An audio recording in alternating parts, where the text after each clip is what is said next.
ঘরে বসে মাসে 70 থেকে 80 হাজার টাকা ইনকাম, আবার কোনো কাজ না করে আজ এই রকম একটি বিজনেসের ধারণা নিয়ে চলে এসেছে সাজেস্ট মাস্টার ইউটিউব চ্যানেল। না ফ্রেন্ডস, বিজনেসটি স্টার্ট করতে গেলে তেমন কোনো এক্সপিরিয়েন্সের প্রয়োজন লাগবে না, সঙ্গে খুব বেশি ইনভেস্টমেন্টেরও দরকার নেই। অর্থাৎ যে কেউ তার সাধারণ আইডিয়া দিয়েই কিন্তু বিজনেসটি আজই স্টার্ট করে প্রচুর টাকা প্রফিট করতে পারেন। তাহলে বিজনেসটি কী রয়েছে তা জানতে হলে ভিডিওটি লাস্ট অবধি দেখতে হবে। আপনি যদি স্কিপ করে করে দেখেন তাহলে হয়তো অনেক ইম্পর্টেন্ট তথ্য থেকে আপনি বাদ পড়ে যেতে পারেন এই বিজনেসটির সম্বন্ধে। হ্যাঁ, বিজনেসটি স্টার্ট করার আগে অবশ্যই কিন্তু আপনাকে প্রথমে একটু মার্কেট রিসার্চ করে নিতে হবে, কিন্তু আমি তার সমস্ত ধারণাই দিয়ে দিচ্ছি এই ভিডিওর মাধ্যমে। ভিডিওটি এই কারণেই আপনাকে লাস্ট পর্যন্ত দেখতে বলা হচ্ছে। বিজনেসটি কিন্তু খুবই ইন্টারেস্টিং এবং আজকের দিনে অনেক এর বাজারে মার্কেট রয়েছে এবং এখান থেকে আপনি কিন্তু সহজেই ইনকাম করতে পারবেন। আমি তা উদাহরণ সহ আমি দেখিয়ে দিচ্ছি। ভিডিওটি শুরু করার আগে সবার কাছে রিকোয়েস্ট, যদি চ্যানেলে নতুন হয়ে থাকেন চ্যানেলটিকে অবশ্যই সাবস্ক্রাইব করুন আর বেল আইকনটা প্রেস করতে ভুলবেন না, কারণ আমি কোনো ভিডিও আপলোড করার সাথে সাথেই আপনি প্রথমে নোটিফিকেশান পেয়ে যাবেন। আর কেন করবেন? কারণ এখান থেকে প্রতিনিয়ত আপনি বিভিন্ন ধরনের সাজেস্টিভ ভিডিও পাবেন। চলুন, 2025 সালে ইন্ডিয়ার শিক্ষিত বেকারের সংখ্যা যথেষ্ট বৃদ্ধি পাচ্ছে এবং ক্রমশ এটা বেড়েই চলেছে। এর সাথে সাথে কর্মসংস্থান খুবই স্বল্প। তাই আপনি জীবনের সঠিক একটি উপার্জনের জন্য এই বিজনেসটি আজ স্টার্ট করতে পারেন। চলুন দেখি বিজনেসটিকে। বিজনেসটি হলো এসবিআই এটিএম বিজনেস, অর্থাৎ এসবিআই এটিএমের যে বিজনেস সেটাই।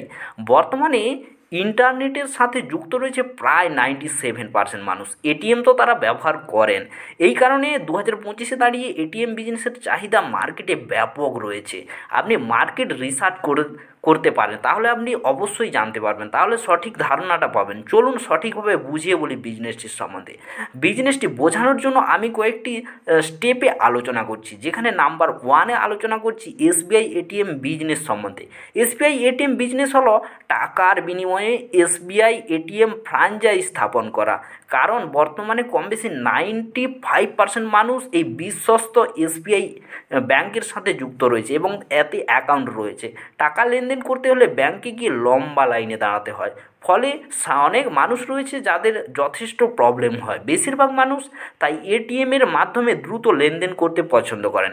এই সুযোগকে কাজে লাগিয়ে আপনি আপনার কোনো খালি জায়গাতে আপনি কিন্তু এই সমস্ত এটিএমগুলো খুলে কিন্তু মাস 70 থেকে 80 হাজার টাকা ইনকাম করতে পারেন। এর কিছু ফ্যাসালিটি রয়েছে, যেমন আপনি কোনো বিশেষ যোগ্যতার প্রয়োজন নেই এই বিজনেসটি স্টার্ট করার জন্য। এই এটিএমে যাবতীয় কাজ ব্যাংক কর্তৃপক্ষ করবেন। এর জন্য শুধুমাত্র আপনাকে এককালীন সামান্য কিছু পে করতে হবে।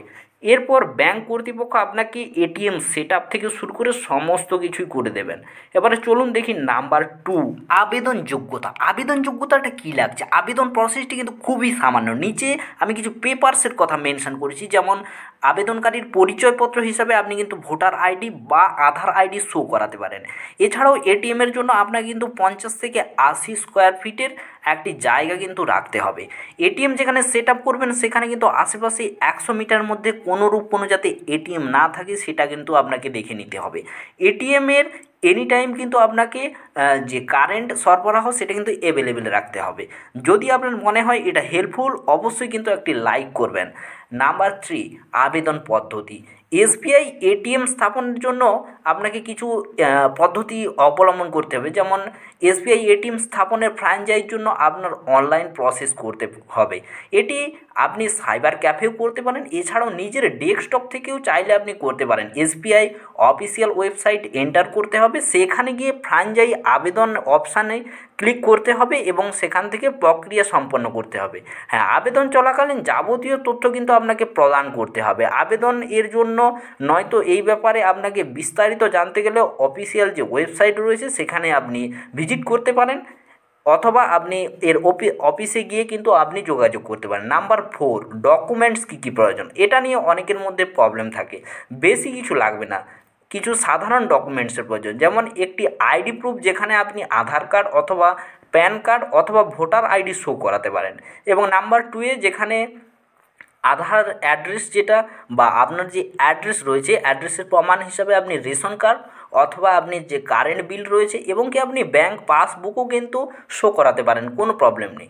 এসবিআই এটিএম খোলার জন্য আবেদনকারীর কিন্তু জিএসটি নাম্বার দিতে হবে। হ্যাঁ, আপনি জিএসটির জন্য আপনাকে কোনো কিছুই করতে হবে না। আপনি যারা জিএসটি রেজিস্ট্রেশন করান আপনি তাদের কাছ থেকে কিন্তু করে নিতে পারেন। এটা একটা সাধারণ জিনিস আজকের দিনে। এছাড়াও কিছু সামান্য কোয়ারি থাকে যেগুলো কোম্পানি আপনার কাছ থেকে জানতে চায়, সেই সাধারণ কোয়ারিগুলো আপনি করে দিলেই কিন্তু আপনার সমস্ত পেপারস ডকুমেন্টস কিন্তু অলরেডি তৈরি হয়ে গেল এবং আপনি এখন কিন্তু যোগ্য হয়ে গেলেন এই এসবিআই এটিএম বিজনেসটি করার জন্য। আমাদের বিজনেসের যে প্রফিট সেটা নিয়েও কিন্তু জানাটা অবশ্যই জরুরি, কারণ বিজনেস তো আমি টাকার জন্যই করছি। হ্যাঁ, প্রথমত আমি বলি এই বিজনেসটি কিন্তু দু রকমভাবে সাধারণত হয়। এই বিজনেসটি যদি আপনি ব্যাংক কর্তৃপক্ষ দ্বারা চালিত করতে চান তাহলে তার একটি প্রফিট মার্জিন আলাদা হবে, এবং আপনি যদি নিজে এটা চালন করতে চান তাহলে কিন্তু এর প্রফিট মার্জিনটা আলাদা হবে।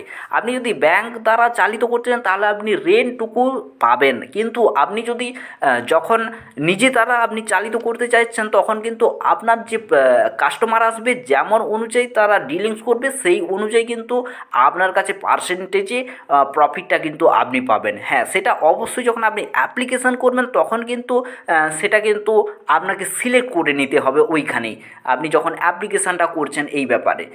আশা করি আপনি পুরো যে বিজনেস মডেলটা বুঝতে পেরেছেন। যদি বুঝতে পারেন অবশ্যই কিন্তু একটু লাইক এবং একটা কমেন্ট করে জানাতে পারেন, তাহলে আমি অনেক খুশি হব।